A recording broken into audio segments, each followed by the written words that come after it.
En Asturias, 6 mujeres al día denuncian ser víctimas de malos tratos. 6 mujeres al día. 2.387 denuncias. Una víctima mortal.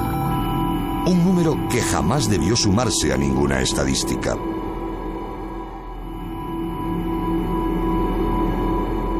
Aquella noche tenía prisa. Se fue antes para casa porque tenía que madrugar. Pero nunca llegó a hacerlo. En el camino, Adela se encontró con su asesino. María de León Reyes, más conocida como Adela, de 37 años, dominicana y madre de 2 hijos, sale de su trabajo alrededor de la 1:30 de la mañana y aparece, 6 días más tarde, asesinada en la vivienda de Jesús Manuel Cantelli. Soñé esa noche antes, el martes de descanso que vino ella aquí, le dije: Adela, me soñé que Jesús te cortaba en 2, que te hacía daño, pero yo nunca pensé que era que la iba a matar. Algo ha ocurrido. Nunca pasa la noche fuera. Su familia comienza a temer lo peor. Todas las sospechas de sus seres queridos apuntan en la misma dirección. Jesús Manuel Cantelli, el hombre que lleva meses acosándola. Nosotros vimos cómo él la acosaba a ella. Él andaba todo el día donde ella iba o paraba, él andaba por ahí acechando siempre. La familia denuncia ante la policía la desaparición de la joven y expresa sus sospechas sobre el que cree responsable de lo sucedido. Pero, ¿qué fue lo que pasó aquella noche? Vale, vamos. ¿Se fue Adela con su asesino voluntariamente? ¿Se la llevó a la fuerza? Lo único seguro es que apenas unas horas después, el asesino abandona la estancia dejando el cuerpo de Adela sin vida, tirada encima de una cama, donde la policía la encuentra 6 días después, ya en estado de descomposición, a causa del paso de las horas y del calor acumulado en la sala cerrada durante casi una semana. Yo creo que él el daño se lo hizo antes de llegar a la casa, ¿eh? Yo creo que él la llevó ahí a ella muerta.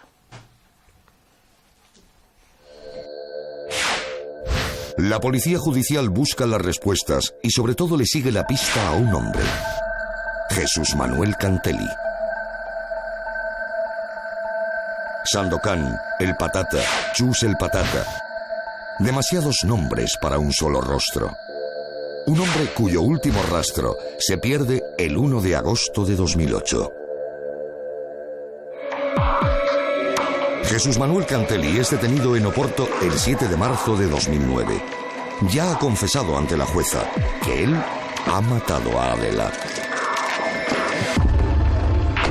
Nos sentimos muy alegres al saber que lo habían encontrado, pero la tristeza la llevamos por dentro porque a ella no la vamos a poder tener nunca más. Pero la justicia está haciendo su trabajo y espero que siga así, que le den la pena máxima al tío ese, que se lo merece. Ya que lo tienen ahí, queremos por lo menos saber la cantidad de tiempo que le van a echar, que esperemos que sea mucho porque a ella no la vamos a ver más.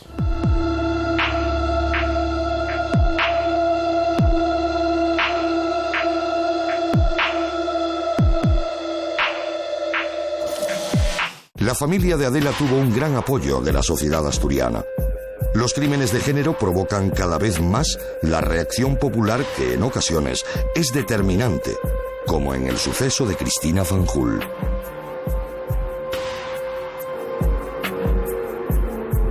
En nuestro eslogan, todas nuestras pegatinas, todo lo que hicimos, desde el principio poníamos "no hay derecho".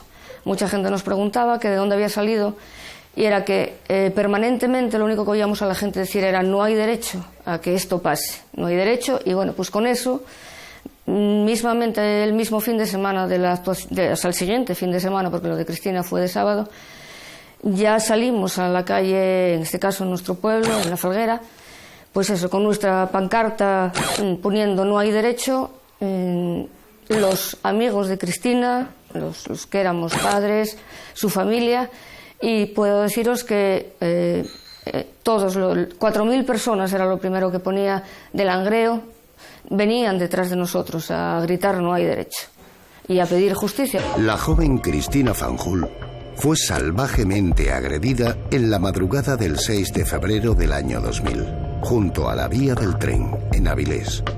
Recibió un golpe tras otro por negarse a mantener relaciones sexuales con un hombre que le sacó los ojos e intentó asesinarla.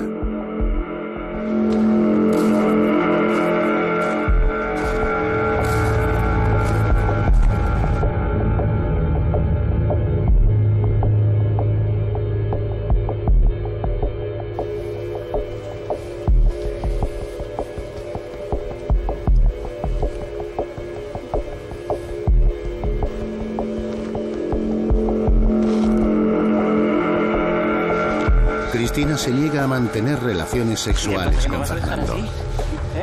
¿Qué vas a dejar así? ¿Qué haces? Su violenta reacción no se hace esperar. ¿Qué haces? A partir de ahí, las lesiones hablan. Fractura mandibular, abulsión traumática de ambos globos oculares, coágulo sanguíneo de 4 centímetros en el cerebro, fractura de huesos propios. Y a las 7 de la mañana, así, 6:30, 7 menos cuarto, sonó el teléfono. Yo toda asustada, dije, Dios, digo, diga, hijo, ¿es el domicilio de Cristina Fanjul Cuetos? Entonces yo di un sobresalto, dije, ¡ay, por Dios, qué pasó! Dije yo, sí, ¿qué pasó? Dijo, ¿y usted qué tiene con ella? Dije, yo soy su madre. Y dijo, ¿él tiene padre? Dije, pues sí. Y yo, dígame qué pasó. Dijo, señora, no le puedo decir nada, solamente le digo que la llamo del hospital de San Agustín de Avilés y que si tienen manera de desplazarse hasta aquí. Dije yo, ¿qué pasó? ¿Qué pasó? Dijo él, no le puedo decir nada aquí, solamente la trajo la policía. Y llegamos allá y dijo él que yo quería verla. Y me dijo el señor, no puede verla. Dije yo, ¿por qué no puedo verla? Dijo él, porque le están haciendo pruebas. Digo, ¿pero qué le pasó? Dijo, no le puedo decir nada. Pero bueno, dígame. Dijo, no, yo no le puedo decir nada. Con esa angustia, con esa, bueno, es que tampoco, y estar allí, y tuvimos casi 1 hora sin saber nada de nada. Entonces vino el oculista y así a bocajarro nos dijo, bueno, su hija no tiene ojos. Pero así, dijo, él sabrán que su hija no tiene ojos. Digo, ¿qué? Dijo que su hija le arrancaron los ojos.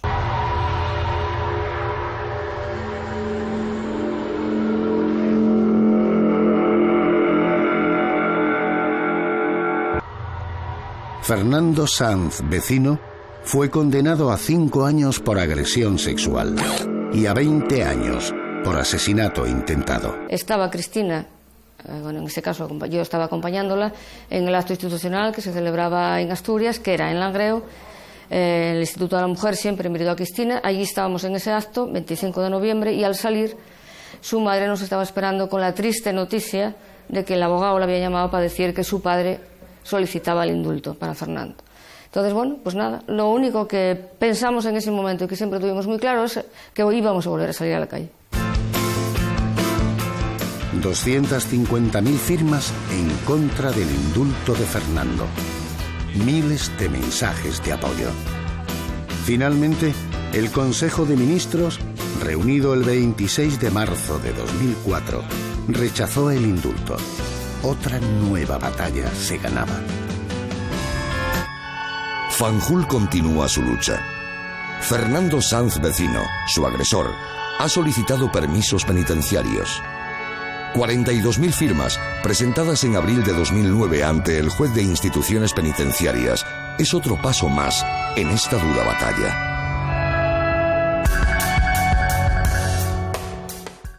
Yo creo que en esta vida nadie tenemos el derecho a que nos maten como perros. No, tenemos derecho a la vida igual que los demás. Y porque a uno se le crucen los cables, te vayan a agarrar y te vayan a cortar la cabeza. No. Tenemos que vivir igual que ellos. Queremos la igualdad igual que ellos. Y así, yo por lo menos a mi nieto lo aprendo desde pequeño a ello. ¿Qué es lo que hay que hacer? Desde que Dolores Prieto perdiese a su hija, aquel trágico 14 de julio de 2006, no ha abandonado su lucha contra la violencia contra las mujeres. Déjame en paz, ¿dónde está el niño, a ver. A ver, te dije que no ibas a volver a subir a esta casa, que no me toques. Que no me toques, que no puedo, que no me toques. Que no. Una vez dentro, su expareja la ataca. El arma es un cuchillo de cocina. 2 puñaladas le alcanzan el corazón. Desiree, malherida, se desploma. Con la joven tendida en el suelo, José María se dirige al hijo de ambos, Cristian, de tan solo 2 años. La locura parece haberse apoderado de ese bajo del número 20 del barrio de Portuarios. Ataca al niño. Le propina varias puñaladas. Para lo otro parece que te preparan. Dices, pues tengo que ver este muerto, tengo que ver esto otro, tengo que ver un ahorcamiento. Te preparan. Pero para un niño no, porque es que no te cabe en la cabeza que un padre le haga eso a su propio hijo. Matan a menores pues por llamar la atención de la madre o no sé por qué extrañas razones, pero incluso son sus propios hijos. Y una persona totalmente indefensa que no puede defenderse ante una agresión tan brutal. Yo creo que eso lo que demuestra es la calaña de esta gente. Esta joven ha vivido una experiencia terrible. Cuando apenas tenía 3 años, presenció el asesinato de su madre. Estaba en sus brazos y vio cómo moría desangrada con 5 brutales cuchilladas en su cuerpo. Fue un crimen por encargo.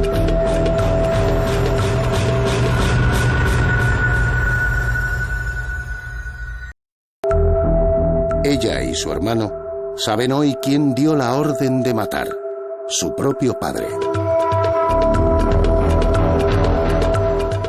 La tragedia destruyó el hogar de quienes, tras muchos años de lucha, han conseguido superar el doloroso crimen. Ella siempre me decía, si me pasa algo, no me los abandones nunca. Que yo tengo un presentimiento muy fuerte de que a mí me va a pasar algo, pero a ellos no.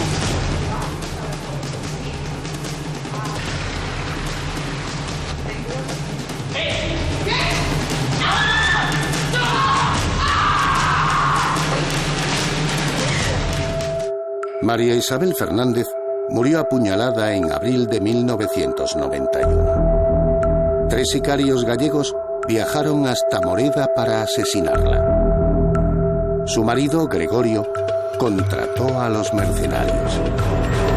A la 1 de la tarde nos llaman del cuartel de Moreda, que ya lo tenían a mi cuñado detenido en el cuartel. Lo habían detenido en casa, escuchando la radio, curiosamente, las noticias que estaban dando lo que había pasado, y que el que habían pillado a la orilla del río, que ya había confesado todo.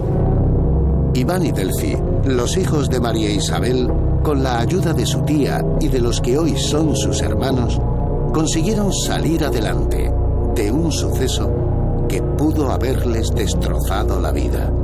Es admirable que hay mucha gente que, a pesar de vivir situaciones muy traumáticas, sale a flote bueno, pues bien, ¿no? Y como decía, influyen características de la persona, del niño en este caso, influyen características de la familia, e incluso influyen características del vecindario, es decir, del entorno social más próximo. A pesar del dolor por la pérdida de una madre, de una hermana, esta familia ha superado las tragedias y son optimistas, conscientes de que la fatalidad puede ocurrir en cualquier momento.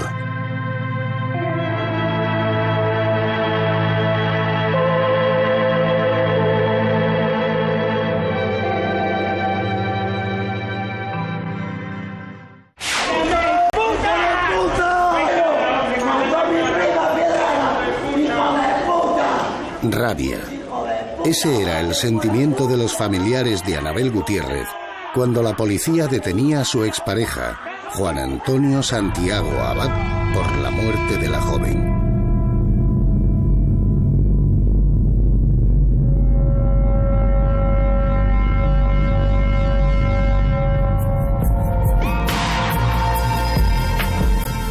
Rabia contenida durante los días que duró la búsqueda.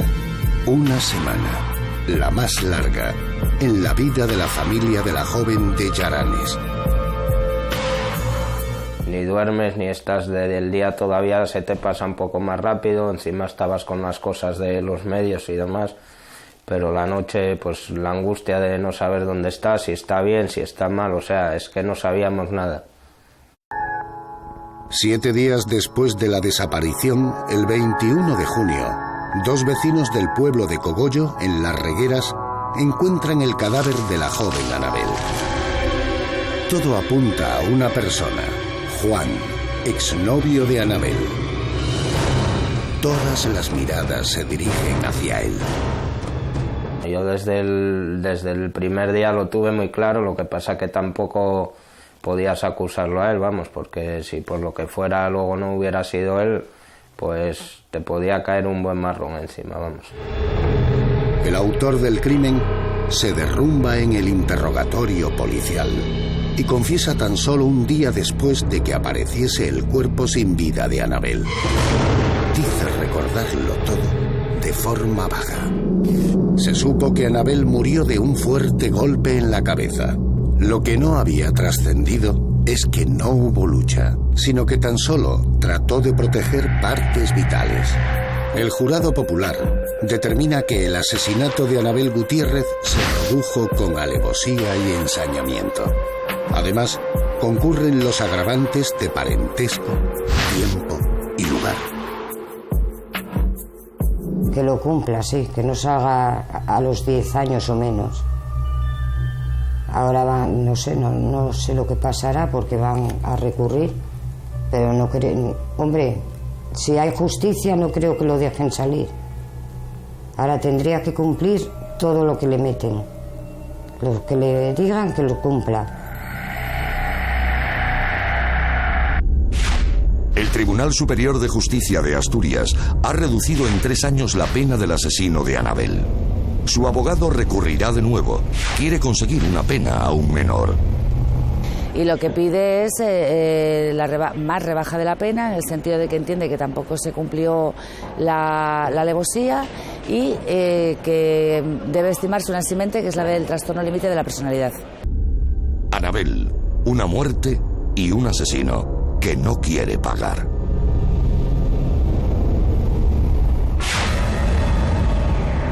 Rocío Pereira Arrojo, una joven obetense de 22 años, falleció a pocos kilómetros de su casa, en un pueblo de Salas. Un encuentro en la carretera con su expareja, Antonio Freitas Lemos, mucho mayor que ella, fue el detonante del trágico final de la joven. Todo hace indicar que no se trató de un encuentro fortuito. Cuando Rocío ha recorrido pocos kilómetros desde su domicilio, no más de 4, se cruza con el vehículo de Antonio Freitas Lemos, su expareja. Ambos detienen los vehículos. Él la había llamado para entregarle una ropa para lavar, aunque pretende hacer creer que el encuentro es fortuito. El lugar es una zona boscosa, aunque no está demasiado lejos de núcleos poblados. La discusión sube de tono y Antonio se vuelve cada vez más violento. Ataca a Rocío. Antonio no puede controlarse más. Saca un cuchillo de grandes dimensiones. Le lanza una primera cuchillada. Rocío no tiene posibilidad de defensa. A partir de ese momento, Antonio descarga toda su ira sobre la joven Rocío.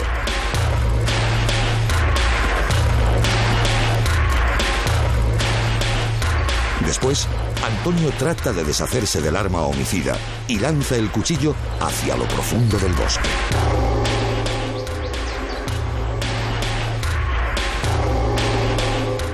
Y nada, pues llegamos ahí a donde la mató.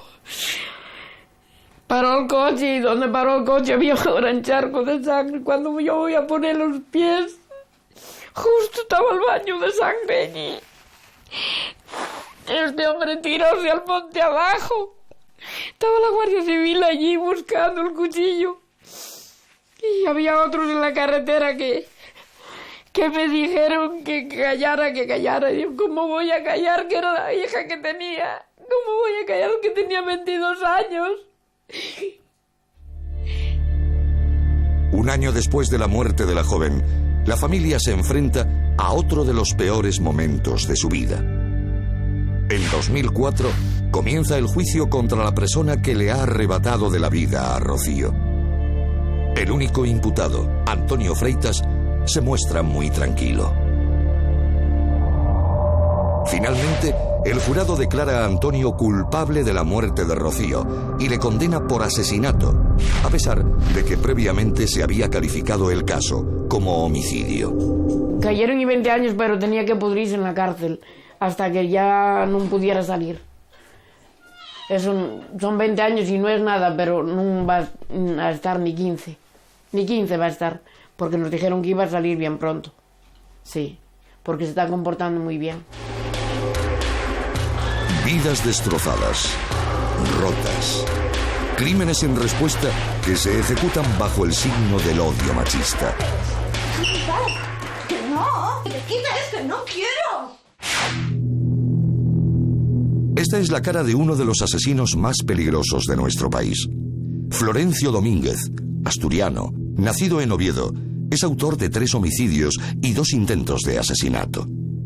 Un hombre que cometió más de 30 robos con violencia, que ha secuestrado, violado y asesinado. Falleció en diciembre de 2008 en la cárcel de Palencia. Su reinado de terror había terminado.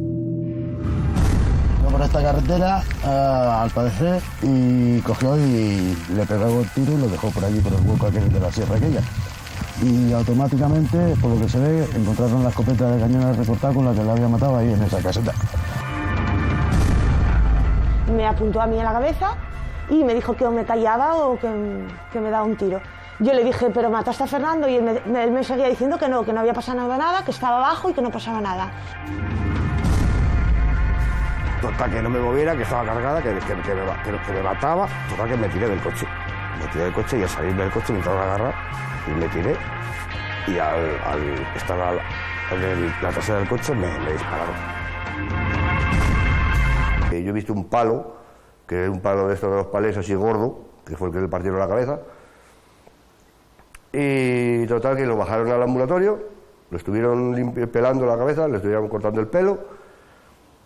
Y en el momento se quedaron aquí una pareja de la Policía Nacional y otros se bajaron abajo. Y han llamado desde allí que eran orificios de bala, que buscáramos casquillos. Florencio Domínguez dejó un reguero de sangre por la mitad de la geografía española. Un viaje mortal que comenzó en Plasencia, Cáceres. En su carrera criminal aparecen siempre las mismas inocentes víctimas, los taxistas. Un hecho que no es en absoluto casual. Mi hermano con el síndrome de Down, mi hermana tenía que acompañar a mi hermano pequeño con el síndrome de Down a la parada del taxi, que venía el señor este de Plasencia, que era el taxista, para llevar a mi hermano al colegio. Y entonces por lo que se ve, se mosqueó porque veía que mi hermana, cada vez que tenía que ir a llevar a mi hermano al taxista, le decía, bueno, pues a qué hora vengo a recoger a José, a qué hora va a venir esta tarde. Y se le metió en la cabeza el taxista y hizo lo que hizo. Pues de unos celos que cogió porque la novia con que salía en ese momento llevaba a su hermano que tenía síndrome de Down, lo traía aquí al centro de la población, a la corredera, el cual le llevaban a un colegio. Entonces este individuo, al ver tantas veces que subía la novia y hablaba con el taxista y que se enrollaba con un poquito, parece ser que cogió celo y a raíz de ahí creemos que cometió el error de matarle. Florencio empezó a matar por celos y seguiría hasta el final de sus días con la misma obsesión. Su último crimen fue en Ponferrada, el 20 de agosto de 2008. Nuevamente un taxista.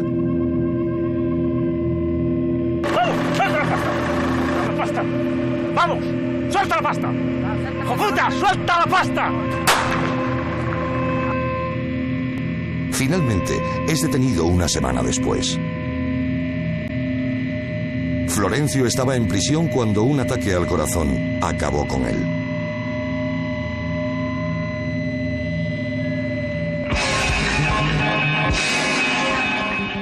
...49 años y una vida escalofriante... ...que ha terminado como una de las crónicas más negras y sangrientas de España.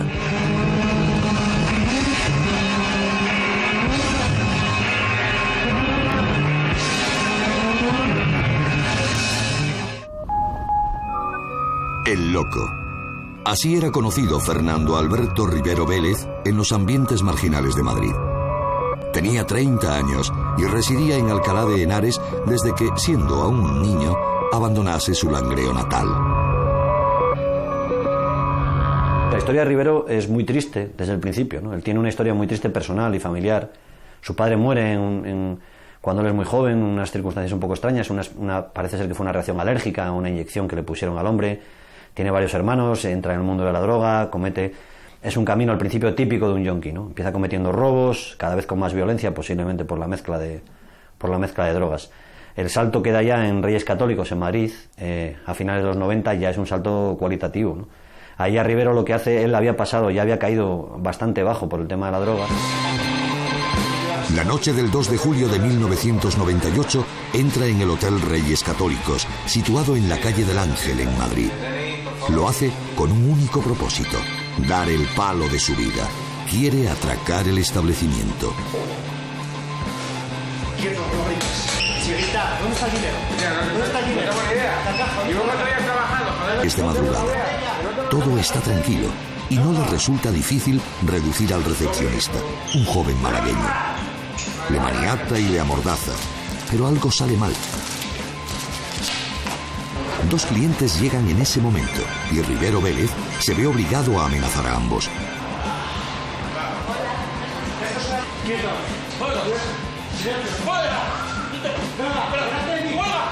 Los traslada al lugar en que ha dejado al empleado del hotel, el descansillo del primer piso.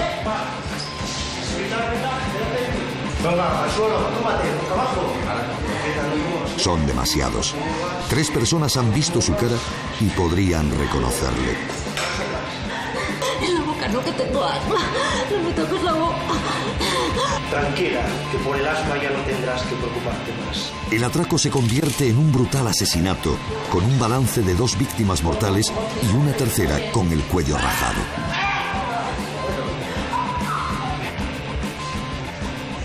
La saña con la que actúa, la extremada violencia que emplea con sus víctimas, es fiel retrato de la descripción que se hará de él una vez detenido. Atracador, falsificador, chulo, cocainómano, matón de discoteca y asesino con mayúsculas. Quienes lo conocen le describen como una persona inteligente, muy violento, frío como el hielo, chantajista, sin posibilidad de empatía. El régimen de vida de Rivero ahora, en Puerto Santa María, es lo más parecido al de Aníbal Lecter en El silencio de los corderos. Los psiquiatras dicen de él que es una persona incapaz de aprender con las experiencias, con una frialdad de ánimo tremenda, y que eso le hace peligrosísimo. La mente de estos psicópatas resulta indescifrable, pero en demasiadas ocasiones consiguen que sus crímenes queden impunes. ¡Mírame a la cara, hijo de puta!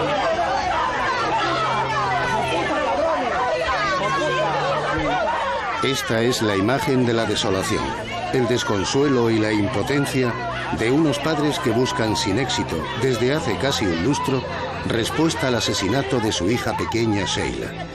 Una joven cuya vida se detuvo a los 22 años, la mañana del 25 de enero de 2004.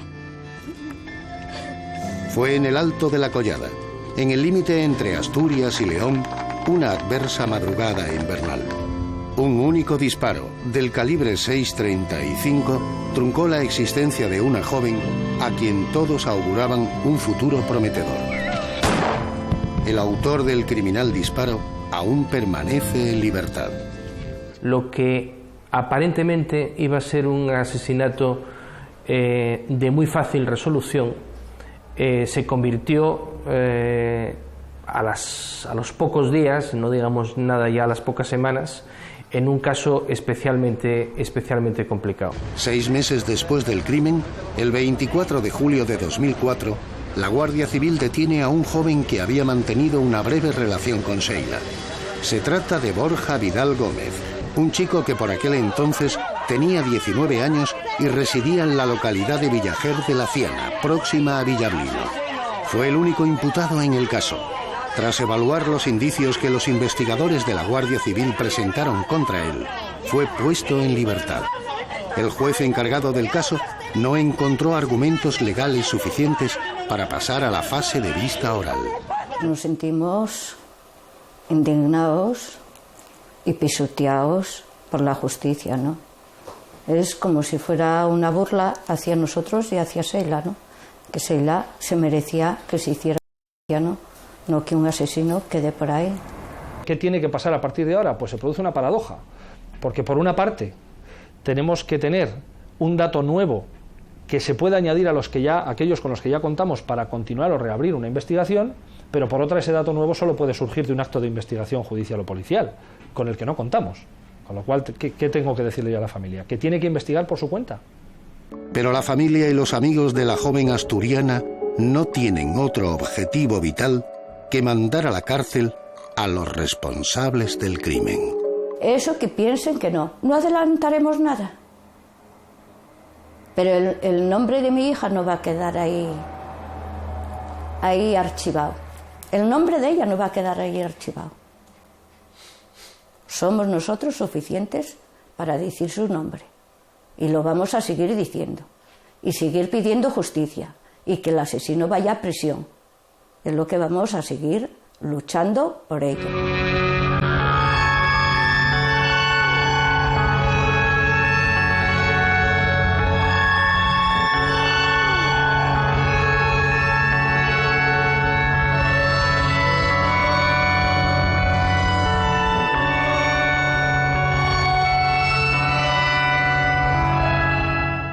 La esperanza nunca se pierde.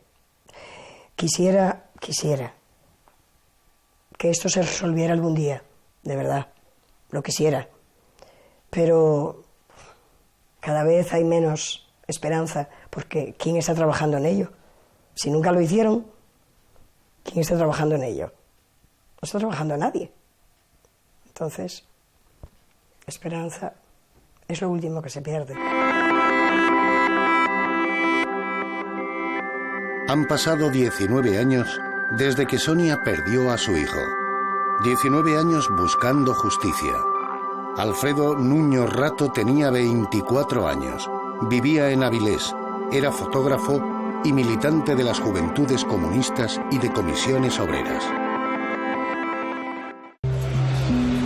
La noche del 8 de septiembre de 1989, Nuño fue asesinado frente a su propia casa, en el número 38 de la calle Llano Ponte. Yo creo que trató de defenderse. Creo. Él era muy fuerte, era un chaval muy fuerte. Y no iba a quedarse así, oye, que te vengan así por atrás a darte una puñalada. Yo qué sé. No creo que te vayas a quedar así. Una vez que Alfredo Nuño alcanza las escaleras del ambulatorio, recibe varios impactos de bala, hasta 5, aunque tan solo uno de ellos habría sido suficiente. Una bala mortal que le atraviesa el corazón.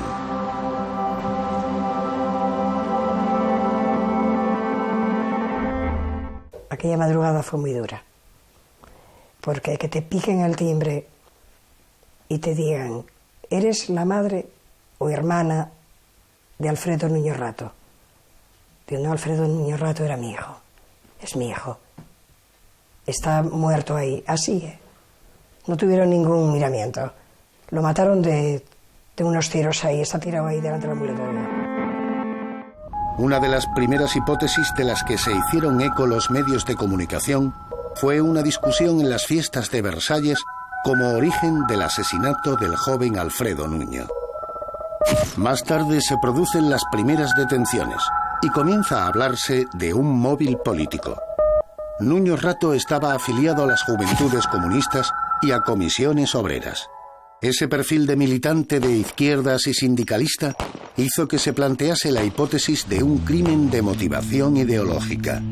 Esa teoría acabaría por cobrar fuerza, tanta que desde algunos medios se atribuyó el asesinato a un supuesto comando de la extrema derecha avilesina. Y yo, mirando fríamente en la distancia, siempre dije, era la crónica de una muerte anunciada.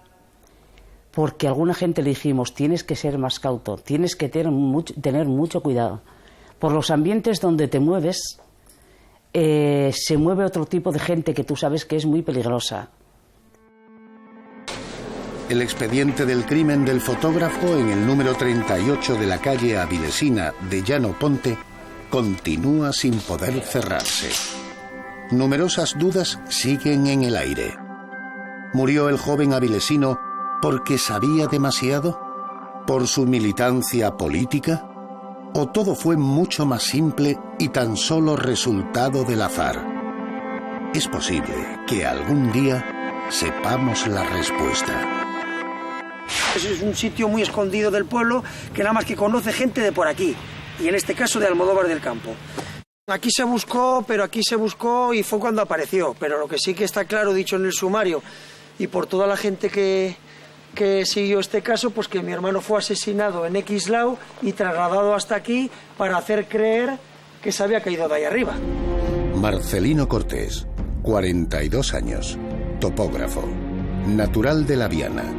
Su cadáver apareció tirado en una gravera en Almodóvar del Campo, Ciudad Real.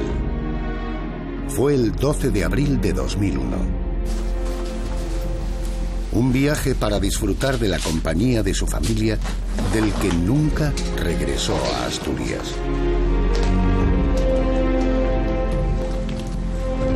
Aquella Semana Santa fue la última de un profesional de éxito, el hombre clave de una familia que le adoraba. Hombre, pues es lo único que nos queda, nada más que tener un buen abogado como tenemos y esperar que cualquier día pues que salga alguna prueba o algo y que realmente pues eso, demos con los asesinos. ¿Qué pasa aquí, hombre? A ver, ¿no tenéis otra sitio donde ir?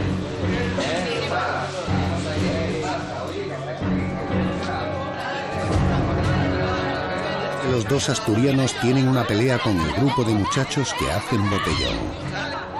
La disputa concluye con una frase amenazante. Esto no va a quedar así, los vamos a matar. Como resultado del enfrentamiento, Fernando Cortés sufre una lesión en uno de sus tobillos.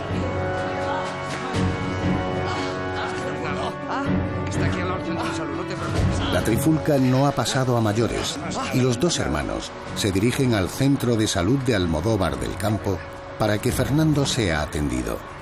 Ese fue el último lugar donde vieron a Marcelino Cortés con vida. Y si alguien pudo ver algo, que creemos que alguien pudo ver algo, si no cuando mataron a mi hermano el trasladar el cadáver, algo de algo, pues efectivamente no dice nada, pues por eso, por miedo, por lo que pueda pasar después. Mientras tanto, la familia de Marcelino Cortés ofrece cada año una recompensa a quien pueda aportar algo de luz al caso.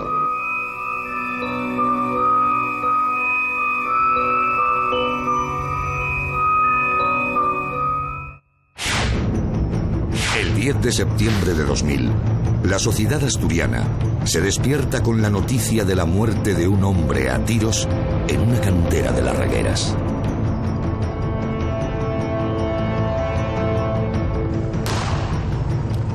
Tres por la espalda, 3 y 2 por el pecho. Los del pecho se supone que serían, después de abatirlo por la espalda, caería y lo terminaron de rematar todavía. 5 disparos de un 38. Lo que sí se demostró es que no le fueron a meter miedo, que lo fueron a matar, vamos, decididamente, porque un 38 especial, yo ando un poco con el tiro olímpico y conozco un poco esa materia, y un 38 especial, 5 disparos, vamos, no lo aguanta ni un caballo, ¿no?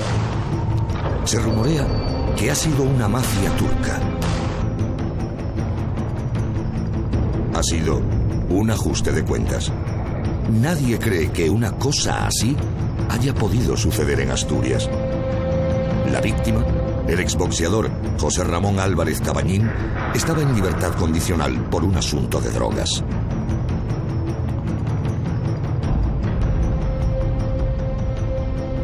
La policía sabe que debe buscar a un profesional cuya mano adiestrada ha apretado el gatillo de una Dan Wesson del calibre 38 especial.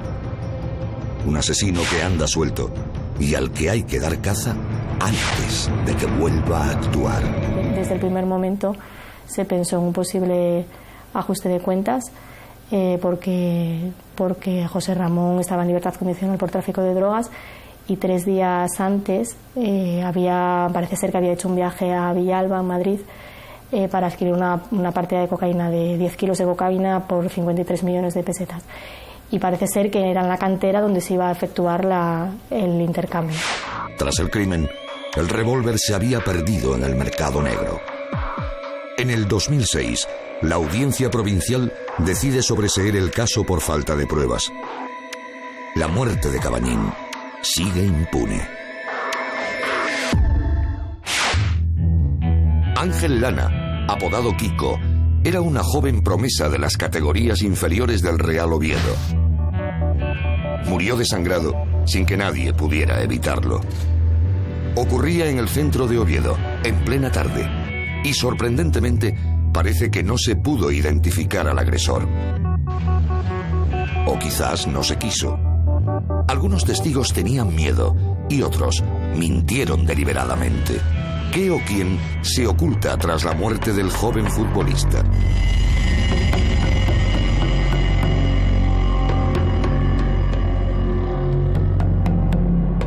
La familia ha luchado infatigable para encontrar al asesino de Kiko.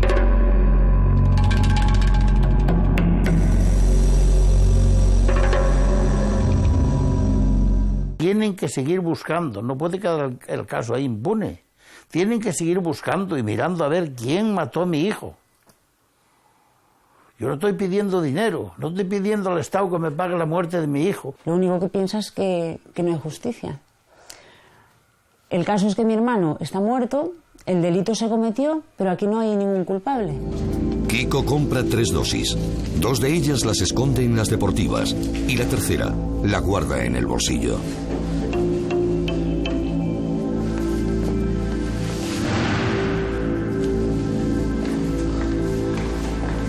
A partir de este momento, las declaraciones de los testigos se vuelven contradictorias. Lo único cierto es que Kiko fue asaltado en el portal y apuñalado en una pierna. Alguien le roba y él corre tras su agresor. Finalmente parece que Kiko se acercó demasiado a su asaltante y este le apuñaló en la axila, seccionándole la arteria axilar. Una herida que resultó mortal.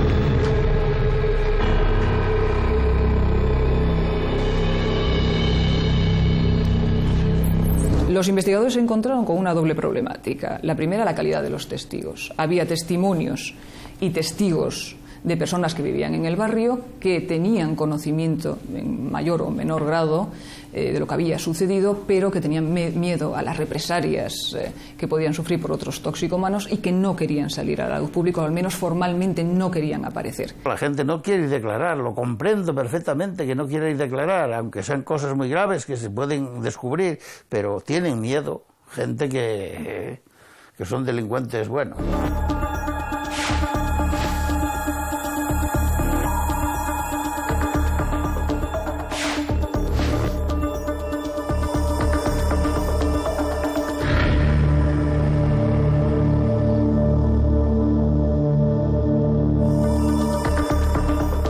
Ángel Lana, Kiko, tuvo una muerte lamentable.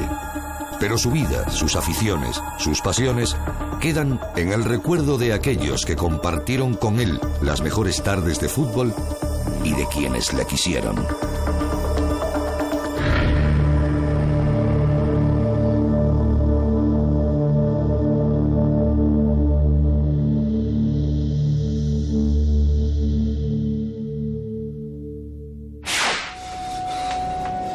La única pista fiable y en la que se basó la investigación policial fue una frase escrita en un espejo con pintalabios de color rojo. Una frase que decía: por meterse con las mujeres de los demás. Una frase en el espejo, por meterse con las mujeres de los demás, que apuntaba a un crimen pasional, pero también podía tratarse de un simple señuelo para, engañar a los investigadores, ¿no? El 29 de abril del año 1999, Alfredo Fernández Alonso, peluquero del barrio de Buenavista, en Avilés, fue asesinado en el interior de su propia vivienda.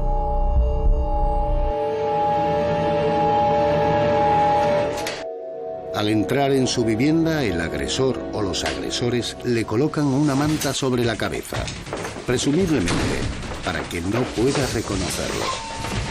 Recibe varios puñetazos en la cabeza, golpes certeros que apuntan a que el agresor era conocedor de algún tipo de arte marcial. En medio de la lucha, el peluquero consigue zafarse de su asaltante y trata de alcanzar la puerta de la vivienda para huir. Alfredo Fernández no logra su propósito. Acto seguido, tratan de rematarle asestándole varios golpes en la cabeza con un martillo, mientras la víctima trata de pedir auxilio.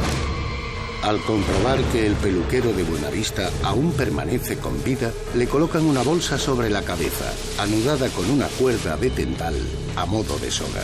Es el final de la agonía de Alfredo Fernández, quien fallece asfixiado. La frase del espejo, ese "por meterse con las mujeres de los demás", hacía apuntar a un crimen pasional. Alfredo era una persona que tenía una vida, digamos, poco edificante en algunos aspectos. Tenía fama de libidinoso, parece ser que en el negocio que regentaba solía hacer ciertos requieros a las mujeres, decirle frases obscenas, ¿no? Con tan solo una prueba y unos informes caligráficos, se decide llevar al único imputado, por aquel entonces agente del Cuerpo Nacional de Policía, a juicio. En ese momento han transcurrido ya 8 años desde que se produjo el crimen.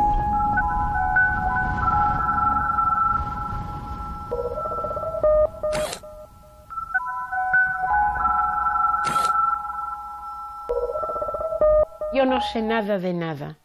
Entonces, yo sí quiero y sigo pensando que sí me gustaría saber qué es lo que pasó, que no sé nada. Ni si le pusieron el mantel, ni si ya estaban en casa, si tenían alguna persona que tuviese... Es que no sé nada de nada y sí me duele. Después de 10 años, es que no saber nada de nada.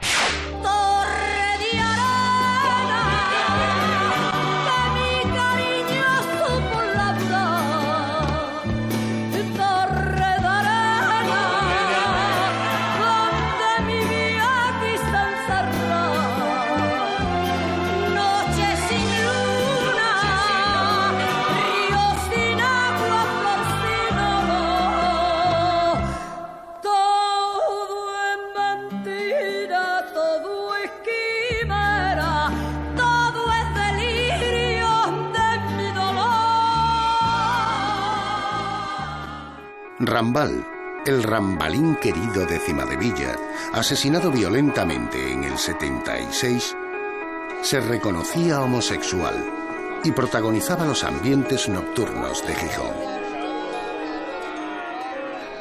La policía apenas halló pistas, pero el forense tenía la certeza de que el crimen había sido premeditado. Actuó rápido, probablemente premeditado. Había unas heridas que eran cortantes, producidas con arma de mucho filo, y otras que eran punzantes.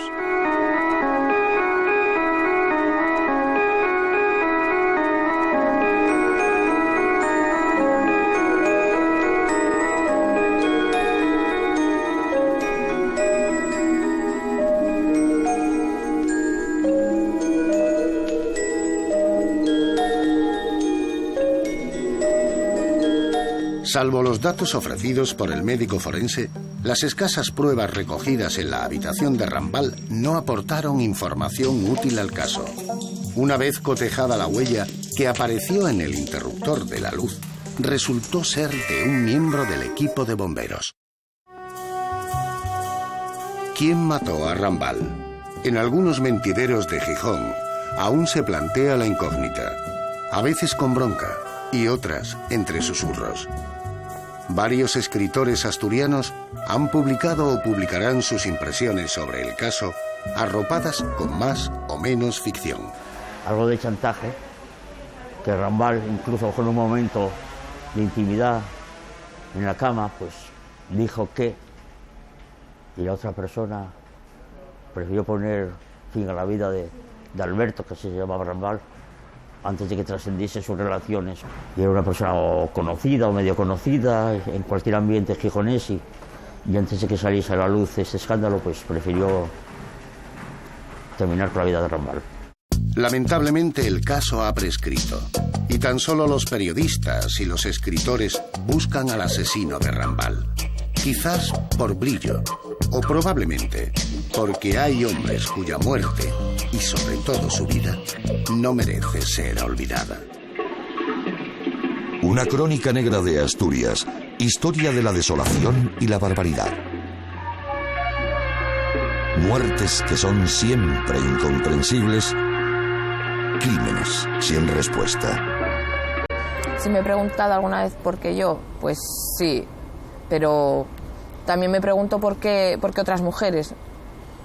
Es que no seré ni la primera ni la última.